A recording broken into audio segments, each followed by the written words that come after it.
Donald Trump, throughout his life, has bragged over and over again about how he uses every dodge he can to avoid paying any taxes if he can get away with it.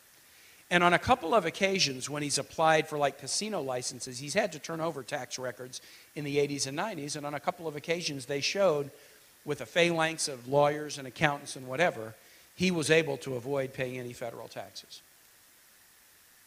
All right, well that's, I guess that's your right to do, but now he's running to be commander-in-chief.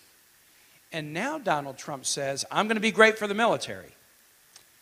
Who do you think pays for the military? For the 2 million American young men and women who volunteer in a time of war to serve their nation in a patriotic way, risking their lives, risking their health. Who is it that pays? It's us.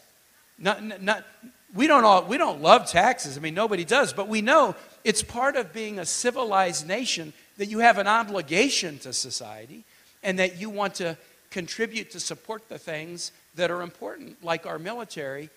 And yet Donald Trump, his whole life has been bragging about how he's trying to skate out of that. Don't tell me, after you've spent your whole life trying to skate out of paying taxes, that you're suddenly going to be a commander-in-chief and support the military. He's been stiffing the military his whole life, and there's no reason to believe he will suddenly be supportive of the military.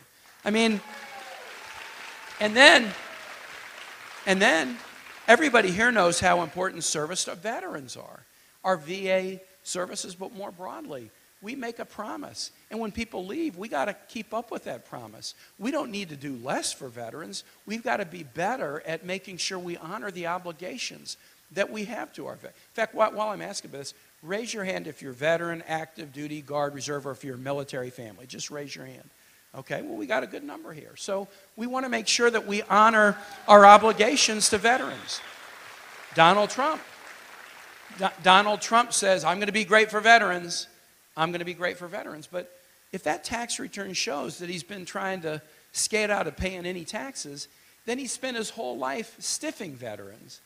You can't tell me, after you've lived one way your whole life, that suddenly, magically, believe me, I'm going to be great for veterans. No, actions speak louder than words. Deeds speak louder than campaign promises. And Donald Trump has a record of actions and deeds that cut directly against